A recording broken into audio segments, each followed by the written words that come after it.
Hi all, welcome back. So today this is going to be the first official, I should say, Christmas video on the channel. So this one is going to be my Grandad's sausage rolls. It is a fantastic recipe. In the recipe there is a few adaptations if you want to do it. It's completely fine, I'm not going to be offended. But this is just how my Grandad used to make them. So I thought I would honour his memory around Christmas time and get them out and let you guys have a go. So for the sausage rolls, we're going to start out with a bowl. So I'm going to use my lovely little stand mixer for this, just because it makes it easier. What I'm adding in here is some pork sausage meat. So I'm going to add 2 bags of this, so that's 800 grams. So it's just under a kilo. So that is 2 onions worth in there. So what I'm going to do is I'm just going to pop this down. We're just going to get that fully incorporated.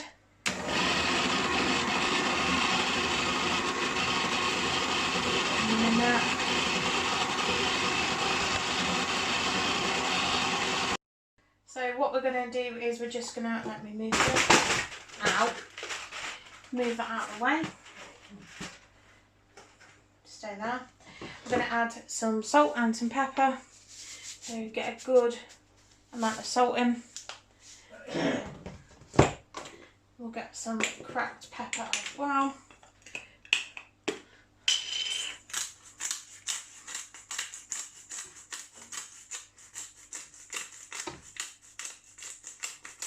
That'll do. Then we can give that one last mix and it will be a case of we can then get our pastry prep then. So just to let you guys know, I've preheated my oven to 180. That'll be 160 fan and gas mark 4, I believe. If it is any different, I will put it in the little comment bit. So what we're going to do now is we're going to put our sausage meat onto our pastry. So first thing I'm going to do is flip this round. That'll make it a lot easier for me to put on. So fingers crossed we should be able to get 2 rows out of this. So it'll just be a case of putting on like a little bit and kind of manoeuvring it. I can't remember whether I told you guys, but this is short crust pastry. In terms of my, knocking the camera again, in terms of my Grandad making it, he didn't really make short crust pastry, he just bought it and then rolled it out. Whereas I'm going to use this pre-rolled stuff for now, just because it is a lot easier. You're probably going to find this a bit more than what you are blocks of pastry at the moment. So it'll just be a case of getting this kind of all smoothed on. And then I will come back to you guys once I've done both the rows. So now we've got the fun part of joining them together. So you can use egg wash for this. I'm going to use milk in a traditional kind of Grandad-esque style because that's what he used.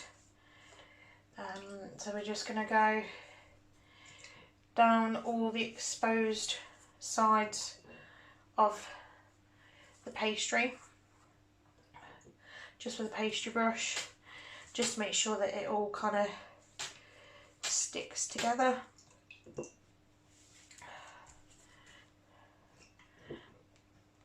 Just make sure you have your trays ready as well. Ideally, if you can, grease and line them. I'm not going to do that because my trays are non-stick anyway. I might just give them a light coating with a bit of oil. And then what we're going to do is we're going to slice down the middle once I've melted the other one. So now I've cut down the middle, it's time for folding them together. So we're just going to bring our pastry up.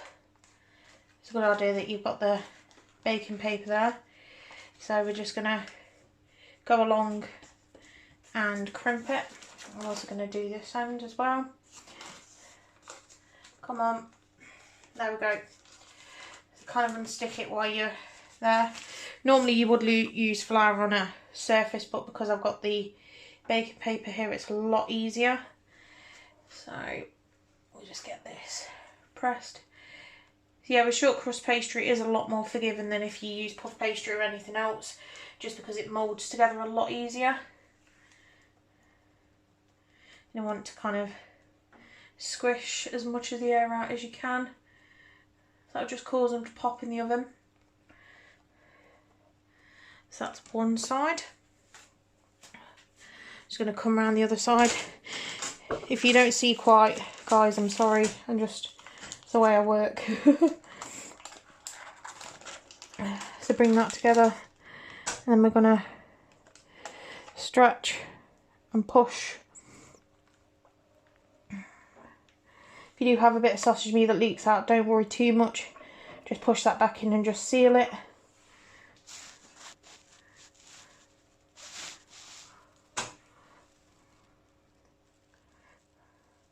And we can start this top end.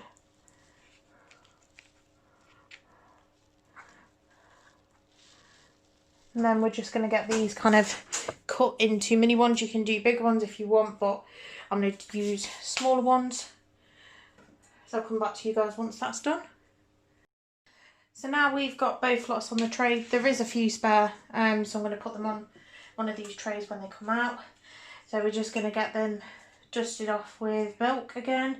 As I said, you can use egg wash if you want, but I'm sticking to tradition here of milk. So these are going to go in the oven, probably say for about 20 minutes to half an hour, and then you would need to take them out once they're all golden brown and all cooked all the way through. Your best way to do that is to take one out of the oven and literally cut it in half, and if it looks like it's cooked, then it's cooked. I know it sounds dead daft and everything, but that's the way that we do it. And we literally just put it back on the tray if it's not, and take it out like 5 minutes later. And yeah, whoever gets to eat the unlucky sausage roll kind of sucks for the day, really. But it's not unlucky, but it's, you know what I mean, it's not like the perfect sausage roll like these. But yeah, so they'll be going in the oven in a minute once I've finished the milk, and I'll check back in with you guys once they're out. So these are the beautiful sausage rolls. I covered them up and left them last night after I took them off the tray. Just be careful because they do tend to stick to the tray, so please make sure they are greased plenty. This tray was full. I've took some to my mum's this morning, so at least she's got something to eat. But otherwise that is all finished, guys. So if you like this one, go like, comment, subscribe. I'll see all you lovely people in the next video. See you later.